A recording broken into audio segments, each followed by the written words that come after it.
Bonjour à tous, je suis Delphine Laurin, praticienne en thérapie brève, hypnose et neuro-émotionnelle. Par une série de courtes vidéos, je vous propose de vous faire découvrir les particularités de cette approche neuro-émotionnelle. Du trauma ou traumatisme à l'inscription traumatique, tel est l'objet de cette première vidéo. Alors de quoi parle-t-on ? C'est parti.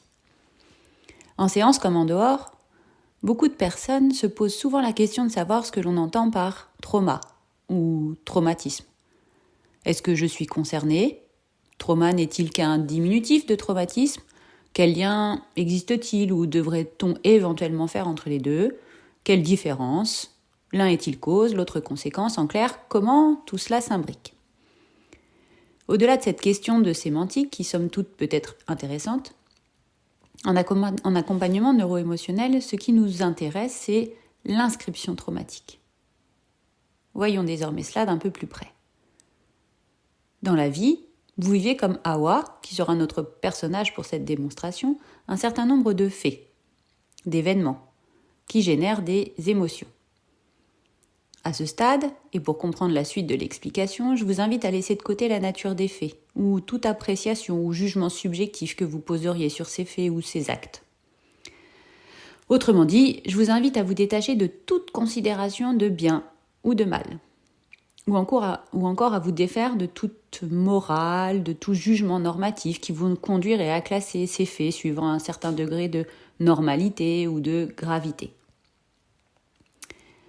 Et à partir de là, j'ajoute quelques précisions sur ces actes, sur ces faits. Tout d'abord, ces faits, ces actes, ces événements, vous avez pu, comme Hawa, les vivre directement, Hawa est concernée ou vous êtes concerné, ou indirectement.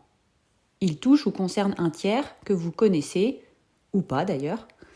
Et quelle que soit la situation, il s'agit de faits que vous avez pu voir, entendre, dont vous avez entendu parler, que vous avez senti ou pas senti, qui ont laissé un certain goût ou un dégoût, ou encore qui vous ont touché, frappé, interpellé au sens propre comme au sens figuré, consciemment comme inconsciemment. Ensuite, ces actes, ces faits, ces événements peuvent être réels. Ils se sont réellement passés, ou virtuels, imaginés ou représentés. Il peut s'agir d'histoires ou de mythes, comme de certaines images entièrement construites ou de photos, plus banalement sur un ordinateur. Enfin, il peut s'agir d'un fait ou d'un événement unique ou de faits répétés.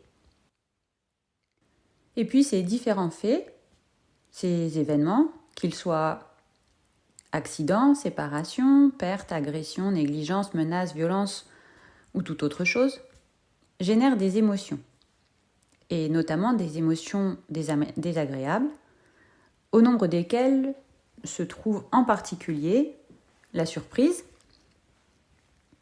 la peur et parfois même la terreur, la colère, la tristesse, voire le chagrin, le dégoût ou encore la honte. Maintenant, retenons que chacune de ces émotions désagréables libère une énergie, que l'on va appeler ici une charge émotionnelle, qui sera exprimée en watts. Et partons du postulat qu'Hawa vit ou a vécu un événement qui a généré pour elle, dans son vécu à elle, une charge émotionnelle équivalent à 10 000 watts. De là, deux hypothèses, deux situations se présentent. Première hypothèse, Hawa dispose d'un potentiel émotionnel ou d'une maturité émotionnelle de 15 000 watts. Elle aura alors la capacité de digérer puis de transformer cette charge émotionnelle. Telle une chenille qui devient papillon en passant par la chrysalide, cet événement sera pour elle une occasion de grandir, de se construire ou encore de s'émanciper. Seconde hypothèse, Hawa dispose, pour plusieurs raisons possibles, y compris son jeune âge, d'un potentiel émotionnel de 2000 watts cette fois.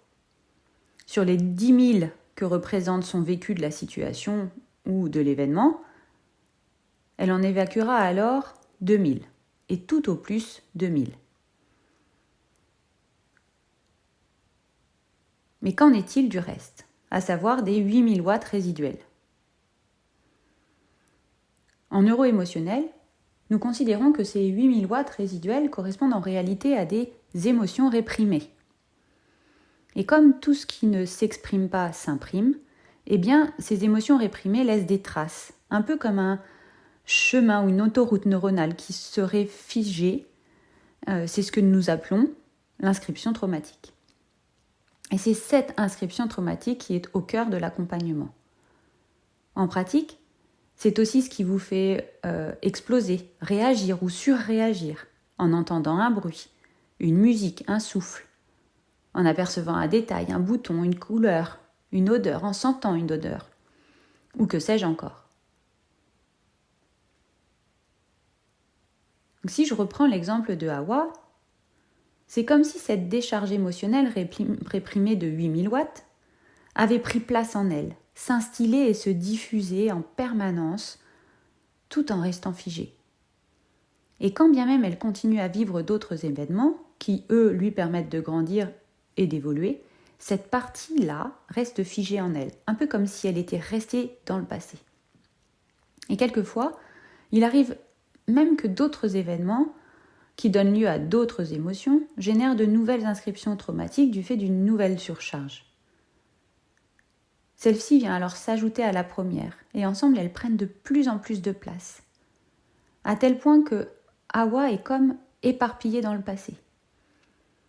Et tout cela génère des souffrances, quelquefois même d'atroces souffrances, ainsi que des comportements ou des souffrances qui se manifestent en comportement, comme une maladie, une allergie, des compulsions,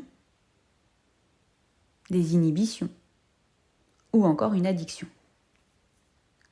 Tous ces comportements contre lesquels nous faisons souvent l'erreur de nous battre, quitte à y laisser toute notre énergie au lieu de nous en libérer.